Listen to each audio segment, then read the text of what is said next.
তো হ্যালো বন্ধুরা, এইমাত্র একটি খুশির সংবাদ। তোমরা যারা যুবশক্তি নিয়ে দুশ্চিন্তা করেছিলে যে কবে থেকে এর আবেদন চালু হবে, তোমাদের জন্য একটি খুশির সংবাদ। তো ফাইনালি যুবশক্তির আবেদন প্রক্রিয়া কাজ অর্থাৎ সময় বেরিয়ে এলো। কবে থেকে আবেদন করতে পারবেন, কি কি ডকুমেন্ট লাগবে, আজকে আমি সব কিছু তোমাদের সামনে এই ভিডিওর মাধ্যমে তুলে ধরব।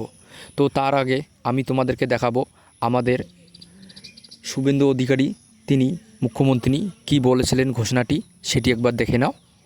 আগামী 22 তারিখে রাজ্য বাজেট আছে, সেখানে যুবকদের জন্য, সরকারি কর্মচারীদের জন্য, আমাদের শিক্ষিত চাকরি প্রার্থীদের জন্য আমাদের আরো অনেক কর্মসূচি আপনারা দেখতে পাবেন।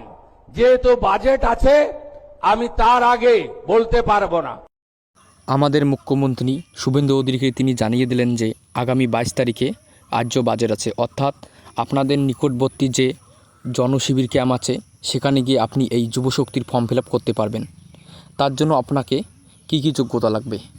আপনাকে প্রথমত পশ্চিমবঙ্গের স্থায়ী বাসিন্দা হতে হবে, দ্বিতীয়ত আপনার আধার কার্ড লাগবে, তৃতীয়ত আপনার ভোটার কার্ড থাকা অবশ্যই জরুরি, এবং আপনার জন্মের প্রমাণপত্র অর্থাৎ আপনার বার্থ সার্টিফিকেট হোক বা মাধ্যমিকের এডমিট কার্ড হোক, এবং শিক্ষাগত যোগ্যতা আপনাকে 10ম শ্রেণী পাস করতে হবে। তাহলে আপনি এই যুবশক্তির ফর্ম ফিল আপ করার জন্য যোগ্য মনে হবে।